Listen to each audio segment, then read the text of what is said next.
The ceiling fan in the Ensha Trang admin building hadn't worked right since monsoon season. It clicked on every third rotation. A wet, mechanical slap that specialist fourth-class David Koenig could hear between the keystrokes of his Remington typewriter, between the shuffling of papers that didn't make sense. He'd been processing after-action reports for 5th Special Forces Group for 11 weeks. The stack on his desk that morning in August 1966 contained 4 reports from operations in the Central Highlands.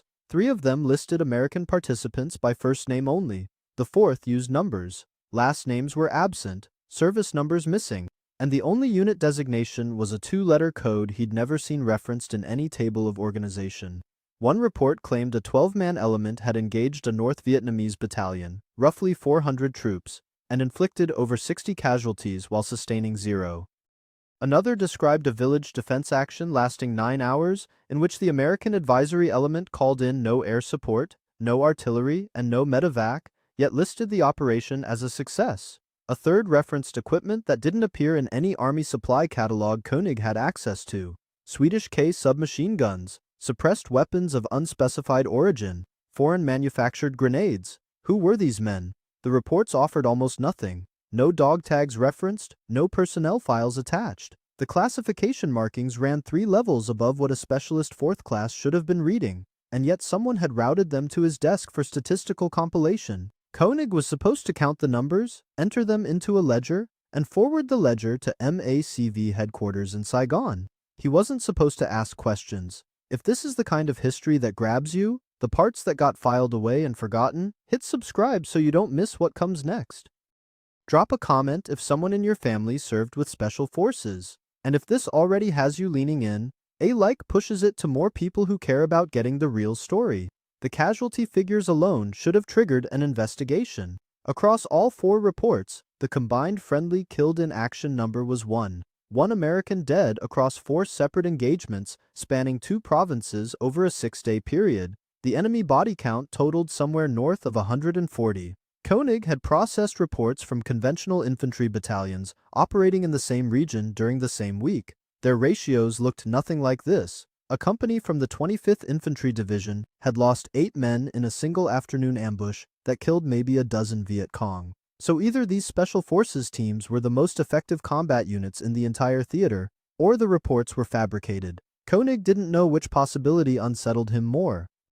Both things were partly true, but the reports were far closer to accurate than anyone in a conventional unit would have believed. What Koenig couldn't see from his typewriter in Nha Trang was the machinery behind those reports. The 12-man teams weren't operating alone. Each one commanded a force of 200 to 500 civilian irregular defense group fighters, Montagnard tribesmen, ethnic Cambodians, Nung Chinese mercenaries, recruited, trained, armed, and led by Green Berets, operating under rules that bore almost no resemblance to standard Army doctrine. These men chose their own weapons. They grew their hair past regulation length. They wore uniforms without insignia or sometimes no uniforms at all. They ate local food, spoke local languages, slept in longhouses built on stilts above the mud.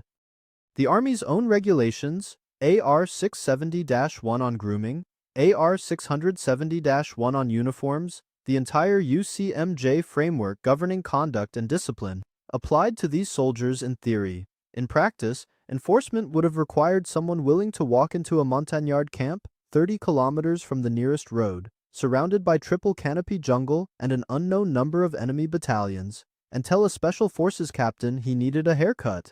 Nobody volunteered for that job. The question that mattered wasn't whether Green Berets broke Army rules. They did, constantly. The question was why the Army let them. The answer starts in 1952, 4 years before the first Special Forces soldiers touched Vietnamese soil. Colonel Aaron Bank activated the 10th Special Forces Group at Fort Bragg with a force of exactly 10 men. Their original mission had nothing to do with Southeast Asia. Bank's unit existed to organize guerrilla resistance behind Soviet lines in the event of a ground war in Europe, stay behind teams who would arm, train, and lead partisan fighters against a Red Army occupation. The entire concept was borrowed from the Office of Strategic Services, where Bank had served during World War II, running operations with French resistance cells. The name Special Forces was itself a bureaucratic compromise. Bank wanted special operations. The Army's G3 staff rejected it because operations implied a scope of authority that made conventional branch chiefs nervous. Forces sounded contained, manageable, a unit, not a mandate. The name stuck, and so did the institutional suspicion behind the decision. Back to Vietnam. By 1956, the first 16 Green Berets arrived in Nha Trang, the same base where Koenig would later type his reports, assigned to train South Vietnamese commandos. Their role was advisory. 14 soldiers teaching unconventional warfare techniques to a foreign military. The Army treated the deployment as a footnote. Then John F. Kennedy read a book. The book was Mao Zedong's On Guerrilla Warfare, and Kennedy became fixated on the idea that communist insurgencies represented the primary threat of the Cold War era, not armored divisions rolling through the Fulda Gap. He visited Fort Bragg in October 1961. The Army's senior leadership had been actively trying to disband special forces or fold them into conventional infantry structure. Kennedy did the opposite. He authorized the Green Beret itself as official headgear. The Army had actually banned it, and told the Pentagon he wanted special forces expanded immediately. The brass hated it. General Earl Wheeler, who would become chairman of the Joint Chiefs, called them fugitives from responsibility. The institutional army viewed unconventional warfare as a distraction from its real purpose. Fighting large-scale mechanized war against the Soviets, Special Forces soldiers operated in small teams, reported through CIA channels, cultivated relationships with indigenous populations, and made decisions without waiting for orders from battalion headquarters. Every one of those traits violated how the Army believed wars should be fought. Kennedy didn't care.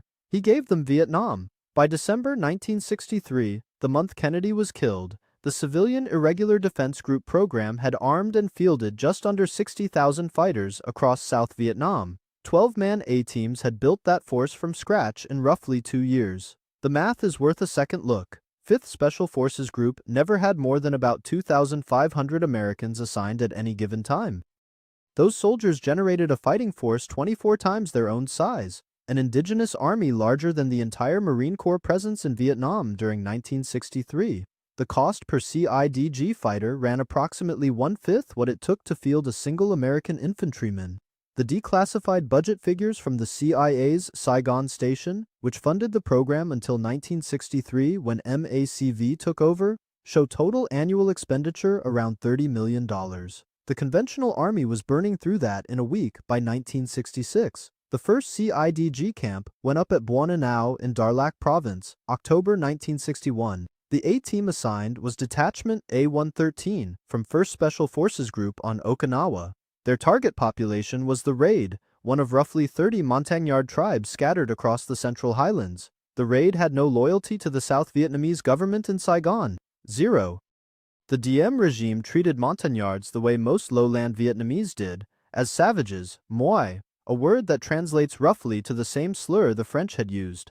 Saigon's highland policy consisted of forced resettlement programs that stripped tribal lands and replaced village chiefs with ethnic Vietnamese administrators who spoke none of the local languages. The Green Berets walked into that and did something the Army hadn't sanctioned, and Saigon actively opposed. They made promises directly to tribal leaders: weapons, medical care, schools for Montagnard children taught in Raid language, protection from Viet Cong taxation, and the critical promise, the one that would later blow up in everyone's face, autonomy. The Raid would fight for their own villages under their own sub-leaders, with Green Beret advisors embedded alongside them, not under South Vietnamese army officers who despised them. Within 4 months, Buona Nao had 250 trained village defenders. Within 8 months, the program had spread to 40 surrounding villages. The smell of those camps was something veterans mentioned consistently in oral histories. Wood smoke from Montagnard cooking fires mixed with the sharp chemical bite of Cosmoline preservative being wiped off crates of World War II surplus carbines. By the end of 1962, the Buon Nao complex encompassed over 200 villages and 14,000 armed Montagnards across Darlac province alone. The Viet Cong noticed. An internal VC document captured in early 1963 described the CIDG program as the most dangerous enemy initiative in the highlands. Their word, dangerous. They weren't talking about B-52 strikes or ARVN Ranger battalions, or the helicopter gunships that were just starting to arrive in numbers. 12 Americans living in longhouses and handing out carbines scared them more than all of it. Why? Because the program was doing exactly what Mao's own doctrine prescribed, winning the population, except the Americans were doing it faster. The Viet Cong had spent years building infrastructure among highland tribes. A single A-team could undercut months of political work in a week by offering something the VC couldn't match: modern medicine. A special forces medic with a bag of antibiotics and the training to perform field surgery was worth more to a raid village chief than 100 political lectures about socialist liberation. The program was replicating at a rate that alarmed Saigon, MACV, Hanoi, and for different reasons, each of them. So what happens when a program works too well for the bureaucracy that created it? You get MACV-SOG. The acronym stood for Military Assistance Command, Vietnam, Studies and Observations Group. That name was a lie. Studies and Observations suggested academics with clipboards. The unit, created on January 24, 1964, conducted cross-border reconnaissance into Laos, Cambodia, and North Vietnam. Kidnappings, sabotage, wiretapping of enemy communication lines, assassination. The full menu of covert operations that the United States government could not publicly acknowledge without triggering an international crisis, because every single mission violated the sovereignty of countries America was officially at peace with. The organizational chart tells the story better than any mission report. MACVSOG did not answer to General William Westmoreland, the commander of all U.S. forces in Vietnam. It did not answer to CINCPAC in Hawaii. Its chain of command ran through the Special Assistant for Counterinsurgency and Special Activities at the Pentagon, a direct line to the Joint Chiefs and the Secretary of Defense. Classification covered everything: the unit's existence, its missions, its personnel records, even its casualties, which were reported through channels so compartmented that families of dead operators sometimes waited months to learn how their sons had been killed, and the explanations they eventually received were fabricated. Colonel Clyde Russell, the unit's first commander, had a staff of fewer than 200 Americans during the first year. The operational teams, called spike teams and hatchet forces, depending on size, typically ran 3 Americans paired with 9 indigenous fighters. Nung mercenaries mostly. The Nung were ethnic Chinese from the northern border regions, professional soldiers whose families had fought as hired troops for various Vietnamese factions going back centuries. They cost more than Montagnard CYDG fighters. They were worth it. A Nung platoon with 3 Green Berets leading it could operate 30 kilometers inside Laos for a week, locate an entire North Vietnamese army regiment moving down the Ho Chi Minh Trail, call in airstrikes, and extract by helicopter before the enemy could organize a response. The approval process for these missions bypassed Saigon entirely. A SOG mission into Laos required sign-off from the U.S. ambassador in Vientiane. Cambodia required the ambassador in Phnom Penh. North Vietnam required Washington. Each target country had its own operational code name: Prairie Fire for Laos, Daniel Boone for Cambodia, Nickel Steel for North Vietnam, and each carried restrictions on how deep teams could penetrate, what weapons they could carry, what they were authorized to do if compromised. Those restrictions existed on paper. 30 kilometers inside denied territory with an NVA battalion closing in. Paper stopped mattering fast. 6:14 a.m., October 9, 1967. Spike Team Idaho, 3 Americans, 9 Montagnard strikers, sat on the floor of a CH-34 King Bee helicopter, piloted by Vietnamese Air Force crews from the 219th Special Operations Squadron. The Americans wore no rank insignia, no name tapes, no unit patches. Their fatigues carried no laundry marks, no tags, nothing traceable to the United States military. The term for this was sterile. Every piece of equipment on that helicopter had been sanitized, stripped of anything that could connect a captured body or a dropped rucksack to the American government. The weapons told the real story. Spike Team Idaho carried no American-manufactured firearms. Their primary weapons were AK-47s, either captured from enemy stockpiles or purchased through CIA procurement channels that sourced from Eastern Bloc countries via intermediaries. The team leader, Sergeant First Class Lynn Black, carried a Swedish K submachine gun, a Carl Gustav M/45 that fired 9mm parabellum ammunition available on every continent. If Black was killed or captured, the weapon beside his body would trace to Stockholm, not Springfield Armory. Crude logic, but it worked. Plausible deniability required that no forensic evidence place American soldiers inside Laos. The Geneva Conventions offered no protection to combatants operating in countries where no war had been declared. SOG operators knew exactly what that meant. A captured American on the wrong side of the fence being SOG slang for any international border, would be disavowed. So what did they carry instead of Geneva Convention cards? Morphine syrettes, enough to overdose. Some teams carried cyanide capsules, though official records deny this, and veterans' accounts conflict on how widespread the practice was. The standing expectation at Command and Control North, the SOG forward operating base at Da Nang, was that teams would not allow themselves to be taken alive. An after-action debrief from 1968 records a recon team leader's pre-mission brief to his indigenous troops as 4 words: no prisoners, either side.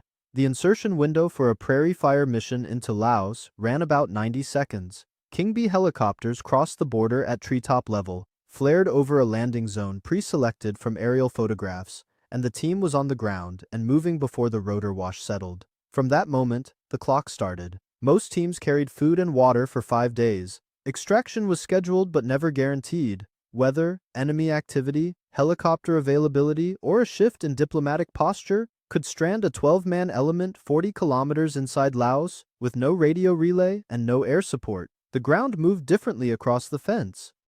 The triple canopy jungle in the Laotian panhandle reduced visibility to arm's length in places. Veterans talk about it like a physical weight pressing down on them.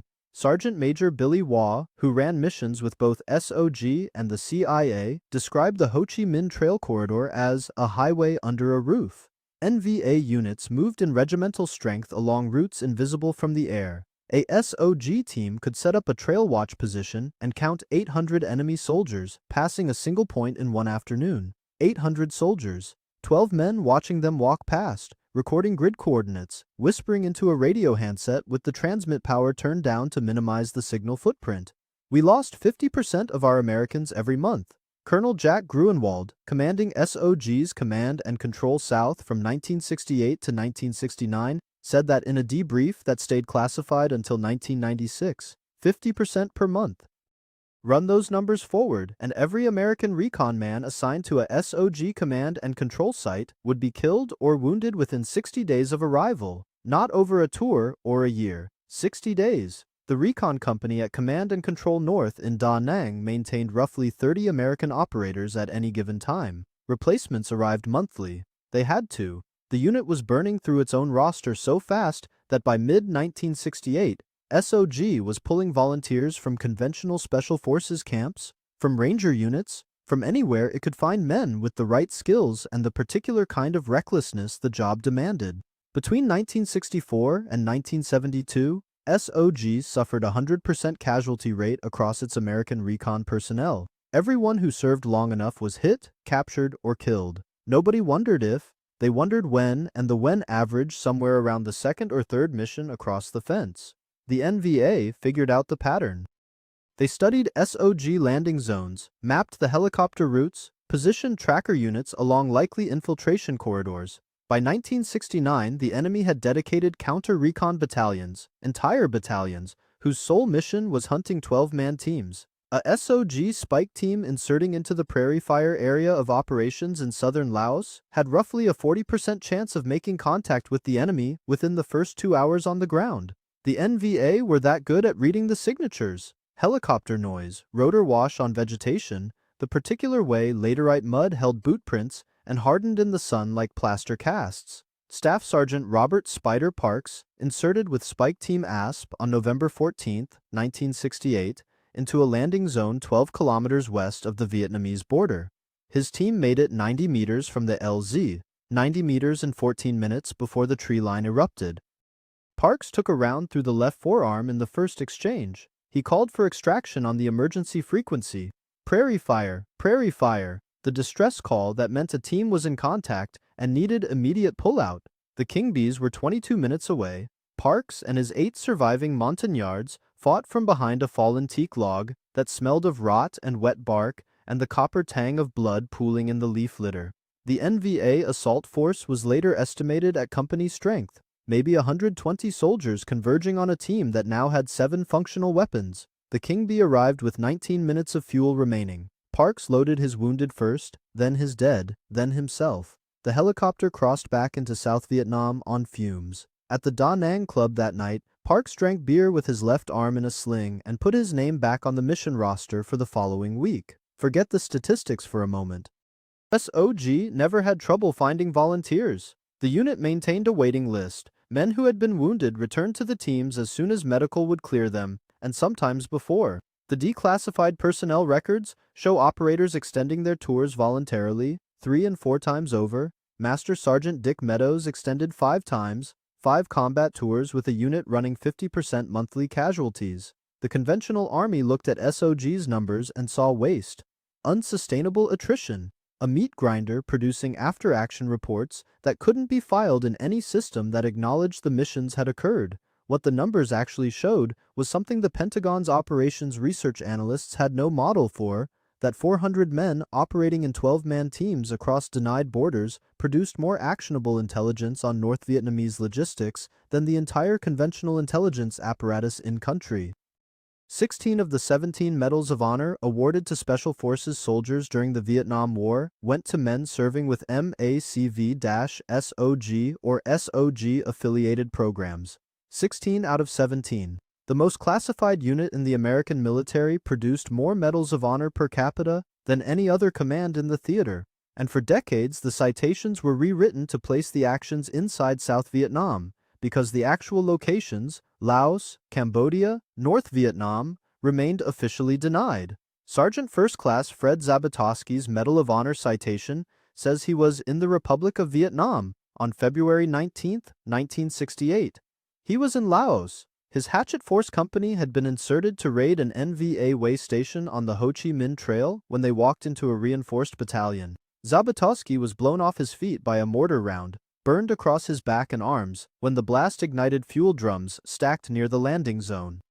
He loaded wounded onto a helicopter that crashed on liftoff. He pulled the pilot from the wreckage. Then he organized a defensive perimeter with what remained of his company and held it until a second extraction bird arrived 45 minutes later. The smell of aviation fuel and burning flesh stayed in the fabric of his fatigues for days afterward. He mentioned that detail in an interview 30 years later, unprompted, like it was the part he couldn't file away. His citation was corrected in 2001, 33 years to acknowledge where he actually was when he earned it. Sergeant First Class John Kettenberg's story is worse. Kettenberg received the Medal of Honor posthumously for actions on June 13, 1968. His Spike team was overrun during extraction in Laos.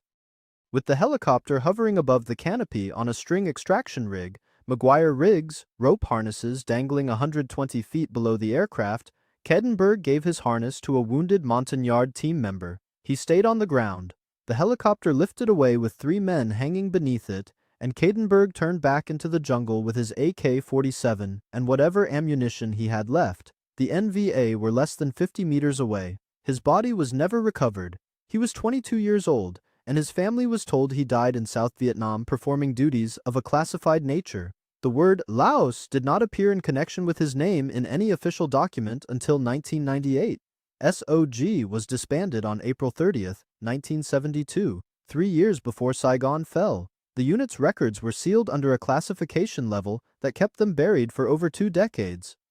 Veterans who had served with SOG could not discuss their service or explain gaps in their military records. They had no way to file VA claims for injuries sustained on missions that did not exist. A Green Beret who lost his leg in Cambodia in 1970 had no mechanism to prove it happened. His medical evacuation records listed a location inside South Vietnam. The surgeon who treated him at the field hospital had no idea the coordinates were fabricated. The conventional army moved fast after SOG's deactivation. Special Forces was cut from 7 active groups to 3. The 5th Special Forces Group, the unit that had built the CIDG program, trained 60,000 indigenous fighters, and provided the personnel pipeline for SOG, was deactivated in 1971 and relocated from Vietnam to Fort Bragg, where it was reduced to a skeleton. The Nung companies were disbanded.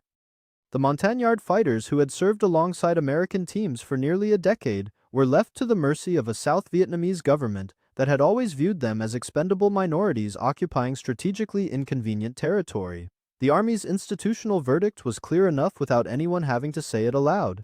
Unconventional warfare was a sideshow. The future belonged to armored divisions, mechanized infantry, the air-land battle doctrine that would dominate military thinking for the next 2 decades. A 12-man team that could raise an army from a tribal village or operate for a week behind enemy lines without resupply. That model didn't fit the force structure or the procurement budget, and the promotion boards had no idea what to do with it. Look at the numbers one more time. 400 Americans in SOG produced more intelligence on the Ho Chi Minh Trail than any other collection platform in the theater. The CIDG program fielded 60,000 fighters at a fraction of the cost of a single infantry division. Special Forces medics in the Central Highlands reduced infant mortality rates in Montagnard villages by margins that USAID programs never approached. The handbook was written for a different war. Vietnam kept refusing to be that war, and the Green Berets had stopped consulting the handbook somewhere around 1962. The Army spent the next 20 years pretending the lessons didn't apply. Then, in October 1993, 18 soldiers died in Mogadishu, and the phone started ringing at Fort Bragg again. 42 days after the September 11th attacks, 12 men from the 5th Special Forces Group's Operational Detachment Alpha 595 rode into the Darya Suf Valley of northern Afghanistan on horseback. They carried satellite radios, laser target designators, and enough cash in $100 bills to buy the loyalty of General Abdul Rashid Dostum's Northern Alliance militia. Their mission was to link up with indigenous forces, organize them into an effective fighting element, and use that combined force to destroy the Taliban's grip on Mazar-e-Sharif. 12 men, borrowed army. The operational template was identical to what Special Forces had done in the Vietnamese Central Highlands in 1962. ODA 595's captain, Mark Nutch, had studied the CIDG program at the Special Warfare Center. The declassified SOG records, finally available in the late 1990s, were part of the curriculum by then, filed under case studies in unconventional warfare that the Army had spent 3 decades ignoring. Nutch's team did in 49 days what the Pentagon's initial conventional war plan estimated would take 18 months. Mazar-e-Sharif fell on November 10, 2001. 12 Americans, several thousand Afghan militia fighters, and precision airstrikes called in from horseback by sergeants using equipment that weighed less than what a SOG-10's PRC-25 radio had weighed by itself. That same sequence played out again. In western Iraq, during 2003, Special Forces ODAs embedded with Kurdish Peshmerga fighters along the Green Line held down 13 Iraqi divisions, 13, with a force that never exceeded several hundred Americans. The technique was village-level engagement and rapport built through shared risk, plus tactical integration of indigenous knowledge with American firepower. The same methodology a sergeant named Gruenwald or a captain named Shackleton would have recognized from a Montagnard strike force camp in Pleiku province. The name kept changing. CIDG became Foreign Internal Defense, became Unconventional Warfare, became Village Stability Operations when Special Forces returned to the tribal engagement model in Afghanistan's Arghandab district in 2010. The terminology rotated every few years, driven by whatever acronym the current doctrine publication preferred. The underlying mechanics stayed fixed. A small team of Americans living with an indigenous population, training local fighters, collecting intelligence through human relationships rather than technical platforms, operating with an autonomy that made conventional commanders deeply uncomfortable. The 5th Special Forces Group that had been gutted after Vietnam was back at full strength by 2001. 7 active Special Forces Groups now operate worldwide.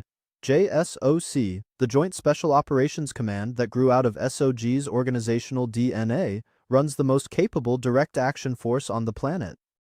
The Special Warfare Center at Fort Bragg, renamed Fort Liberty in 2023, teaches the CIDG program as foundational doctrine. The Montagnard veterans of the CIDG program were largely abandoned after 1975.